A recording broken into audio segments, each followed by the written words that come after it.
માથા પર હાથ રાખીને ખા કસમ કે તું મારા સિવાય બીજા કોઈને પ્રેમ નહીં કરતો. ખા કસમ.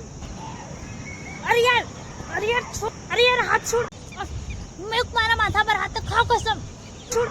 અરે તારા માથામાં નકરું તેલ નાખેલું મારા હાથ ચીપચીપા થઈ જાવ. સારું હું હાલ જ માથું ધોઈને આવું. હલો રિયા, તારા મારા વચ્ચે જે હતું બધી ખતમ. આજ પછી તું મને કોન્ટેક્ટ ના કરતી કે હું તને કોન્ટેક્ટ નહીં કરું. હા જે કરવું કરી લેજે જા. હલો રીતુ, આજથી આપણા બેનો સંબંધ ખતમ. તારા જેટલા બધા ગિફ્ટ હતા હું તને બધા પાસે આપી દઈ, પણ આ પછી તું મને ફોન ના કરતી. હલો કૃષ્ણા, તું આજ પછી મને કોન્ટેક્ટ ના કરતી. મારો નંબર બ્લોક નાખી દેજો, સમજી? Hello Manisha, hello Neha, hello ઇંગ્લિશવાળી મેડમ. હેડ હવે ખા કસમ. અરે બોકુ તારા સિવાય કોઈ નહીં, કસમથી તારી કસમ. બસ જે હતું બધું પહેલા હતું. હું આખો દાડો તું તો શક કર મારા ઉપર. હારું, આઈ સોરી.